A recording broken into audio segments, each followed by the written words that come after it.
Bismillahirrahmanirrahim. Assalamualaikum warahmatullahi wabarakatuh. Waalaikumsalam warahmatullahi wabarakatuh. Alhamdulillahi rabbil alamin. Nahmaduhu nasta'inu wa nastaghfiruh wa na'udzu billahi min syururi anfusina wa min sayyiati a'malina. May yahdihillahu fala mudilla lahu wa may yudlil fala hadiya lahu. Asyhadu an la ilaha illallah syahadatan tunajji qailuha minan nar wa asyhadu anna Muhammadan abduhu wa rasuluh. Allahumma shalli ala Muhammad wa ala ali Muhammad. Allahu akbar, Allahu akbar, Allahu akbar, Allahu akbar, Allahu akbar, walillahil hamd. Alhamdulillahi rabbil alamin. Di pagi hari ini segenap kaum muslimin di seluruh penjuru tanah air dan sejumlah negeri menunaikan sholat Idul Adha 10 Zulhijjah 1442 Hijriah, jatuh pada tanggal 20 Juli tahun 2021. Segenap kaum muslimin dan muslimat yang memandangkan takbir, tahlil, tahmid dan tasbih sebagai wujud penghambaan diri kepada Allah yang Maha Rahman dan Maha Rahim. Semua berselawat kepada Nabi Muhammad sallallahu alaihi wasallam, Rasul akhir zaman yang menjadi uswah hasanah, pembawa risalah rahmatan lil alamin. Setiap muslim bersimpuh diri di hadapan Allah Subhanahu wa taala serta menunaikan sunnah Nabi, yaitu sholat Idul Adha untuk meraih ridho dan karunia ilahi. Kaum muslimin jamaah sholat Idul Adha yang dimuliakan Allah Subhanahu wa taala. Idul Adha adalah hari raya penyembelihan hewan kurban. Kata kurban artinya dekat atau mendekatkan, yaitu dekat dan mendekatkan diri kepada Allah Subhanahu wa taala dengan jalan beribadah sholat sunnah dan menyembelih hewan kurban, sebagai dicontohkan Nabi Muhammad sallallahu alaihi wasallam mengikuti jejak Nabi Ibrahim alaihi salam. Allah Subhanahu wa taala berfirman yang artinya, maka ketika anak itu sampai pada umur sanggup berusaha bersamanya, Ibrahim berkata, "Wahai anakku, sesungguhnya aku bermimpi bahwa aku menyembelihmu. Maka pikirkanlah bagaimana pendapatmu anakku." Dia Ismail alaihi salam menjawab, "Wahai ayahku, lakukanlah apa yang diperintahkan Allah kepadamu. Insya Allah engkau akan mendapatkan termasuk orang-orang yang sabar." Dalam Quran surat As-Saffat ayat 102. Berkurban memerlukan kepasrahan jiwa yang ikhlas untuk menjalankan perintah Allah, kendati awalnya berat.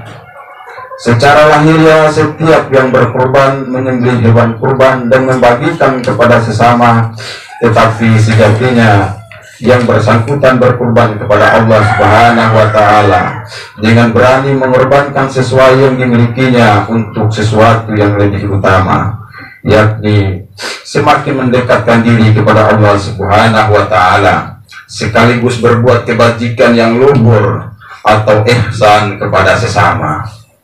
Jika Ibrahim dan Ismail didukung Siti Hajar rela berkorban nyawa meski kemudian diganti dengan hewan kurban, maka jangan merasa berat untuk berkorban hanya seekor hewan, terutama bagi muslim yang berkemampuan. Dalam satu hadis Nabi bersabda yang artinya, siapa yang mendapati dirinya dalam keadaan lapang lalu ia tidak berkurban, maka jangan ia mendekati tempat sholat Id. Hadis riwayat Ahmad dan Ibnu Majah. Ketika malu kepada Nabi Ibrahim, kita akan malu kepada Nabi Ibrahim.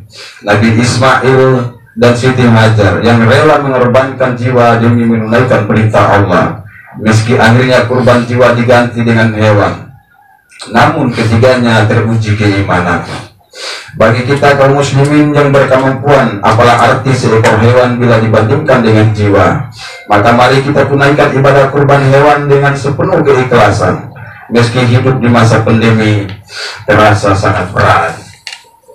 Bagi yang berkemampuan, jangan berat untuk tetap berkurban sebagai panggilan jiwa Islami yang pasrah, dengan berharap keikhlasan dan kesabaran dalam berkurban melambangkan ketakwaan. Jangan merasa sudah bertakwa kalau masih berat berkurban dengan seekor hewan kurban. Allah Subhanahu wa Ta'ala berfirman, daging-daging dan darah itu sekali-kali tidak dapat mencapai keridaan Allah, tetapi ketakwaan dari kamulah yang dapat mencapainya. Demikian Allah telah menundukkannya untuk kamu, supaya kamu mengagungkan Allah terhadap hidayahnya kepada kamu, dan berikan kabar gembira kepada orang-orang yang berbuat baik. Quran Surat Al-Hajj, Surat ke-22 ayat 137. Ayat 37. Takwa adalah puncak segala keutamaan diri setiap muslim dan mukmin dalam menjalankan perintah Allah, menjauhi larangannya, serta menaikkan segala kebaikan hidup yang harmonis antara hablum minallah wa hablum minan nas. Bukankah setiap muslim ingin dimuliakan dan ditinggikan derajatnya di hadapan Allah Subhanahu wa Ta'ala? Orang-orang bertakwa itulah yang derajatnya tinggi Allah sebagaimana ihsan yang mulia. Kaum muslimin jamaah sholat Idul Adha yang dimuliakan Allah Subhanahu wa Ta'ala, di era pandemi COVID-19 yang sangat berat saat ini, jiwa berkurban sangat tepat untuk dikembangkan dalam berbagai aspek kehidupan. Menegakkan disiplin protokol kesehatan, peduli terhadap sesama berkekurangan, membantu meringankan para dokter dan tenaga kesehatan, serta mengembangkan kebersamaan dalam mengatasi pandemi merupakan bukti kaum muslimin yang mempraktikkan jiwa berkurban dalam kehidupan nyata, termasuk membagikan daging kurban bagi saudara-saudara kita yang sangat memerlukan saat ini. Esensi kurban ialah menebarkan kebaikan yang tulus, wastabiqul khairat, berlomba-lomba dalam kebaikan. Pada suatu kali Nabi Muhammad SAW ditanya oleh sahabat Nabi SAW, wahai Rasulullah, apakah kurban itu?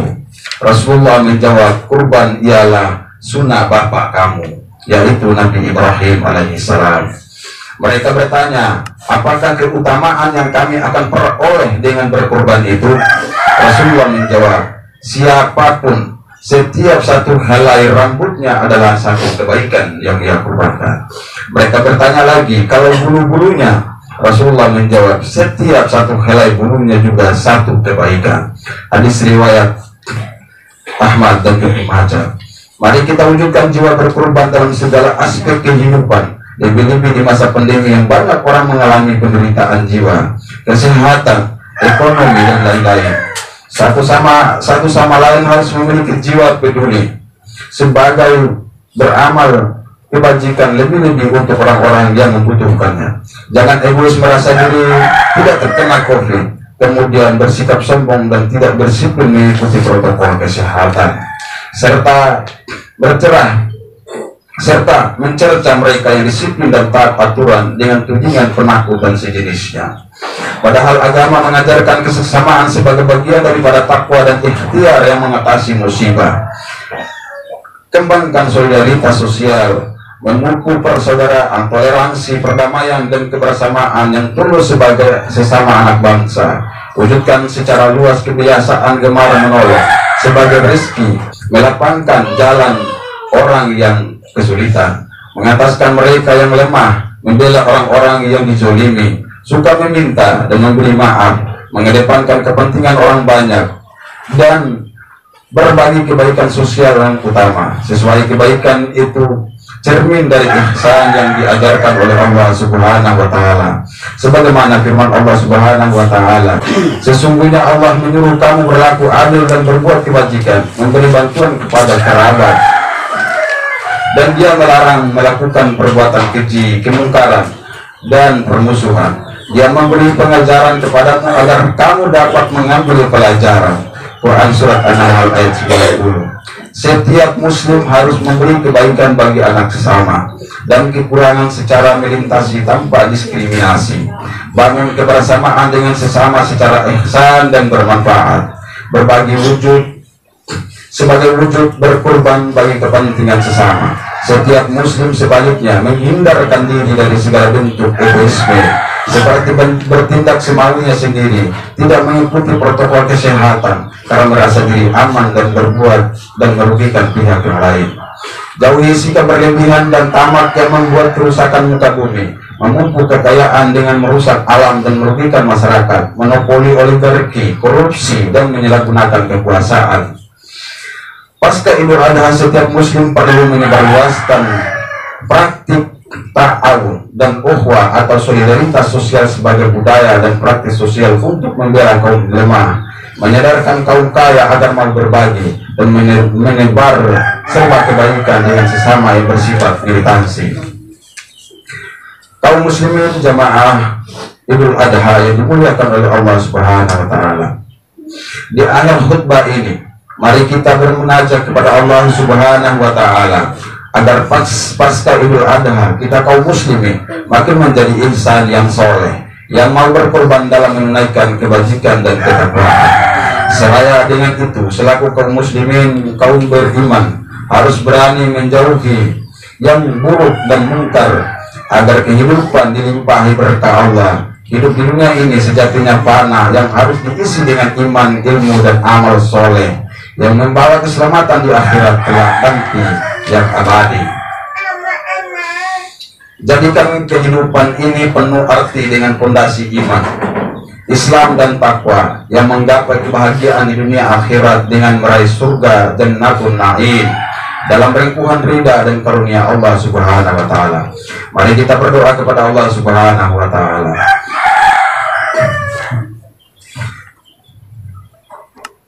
A'udzubillahi minasyaitonirrajim. Bismillahirrahmanirrahim. Allahumma ba'id baini wa bainal khotoyaya kama ba'adta bainal masriqi wal maghrib. Allahumma naqqini minal khotoya kama yunaqqas thawbul abyadu minad dannas. Allahumma ghsil khotoyaya bil ma'i wal sajdi wal faraj. Ya Allah, peliharalah iman kami dan berikanlah kepada kami kesempatan dan merasakan manisnya iman dalam kehidupan ini sebelum Engkau panggil kami untuk menghadapi. Ya Allah, peliharakan hati dan pendengaran kami agar kami terhindar dari 7 penyakit masyarakat, yaitu selalu syukur nikmat, tidak sombong, terhindar dari megah-megah, terhindar dari bermusuhan dalam perkara dunia, terhindar dari saling membenci, tidak saling mendengki, tidak pula melampaui batas, dan terhindar dari penyakit corona virus di sekeliling kami. Ya Allah, ya Allah, ya Rahman, ya Rahim, himpunkan kami kelak di surga Firdaus yang paling tinggi bersama Rasulullah Sallallahu Alaihi Wasallam, para sahih, para sholihin, syuhada, dan sholihin, sebagaimana Engkau himpunkan kami di tempat yang mulia ini. Ya Allah, tolonglah kami, sesungguhnya Engkau adalah sebaik-baiknya pemberi pertolongan. Ya Allah, menangkanlah kami, sesungguhnya Engkau adalah sebaik-baik pemberi kemenangan. Ampunilah kami, sesungguhnya Engkau adalah sebaik-baiknya memberi ampunan. Berilah kami rezeki, sesungguhnya Engkau adalah sebaik-baiknya pemberi rezeki. Tunjukilah kami dan lindungilah kami dari kaum yang dijolim dan yang kafir. Ya Allah, ampunilah dosa kaum muslimin dan dosa kaum muslimat, mukmin dan mukminat, baik yang masih hidup maupun yang telah tiada meninggalkan dunia ini. Ya Allah, ya Rahman, ya Rahim, ampunilah dosa-dosa kedua orang tua kami, dosa yang masih hidup ataupun yang telah mendahului kami. Ya Allah, jadikanlah kami anak-anak yang soleh. Ampunilah dosa kami. Ya Allah, dosa mata kami yang sering melihat hal-hal yang menjadi fitnah dunia, dosa kedua mulut kami yang sering menceritakan aib orang lain, dosa kedua tangan kami yang tidak mengambil bukan hak kami. Ya Allah, Ya Rahman, Ya Rahim, Engkaulah Maha Pengasih dan Penyayang. Sesungguhnya Engkau Maha Mendengar. Dekatlah dan kabulkanlah doa-doa kami. Rabbana atina fid dunya hasanah wa fil akhirati hasanah wa qina adzabannar. Walhamdulillahirabbil alamin.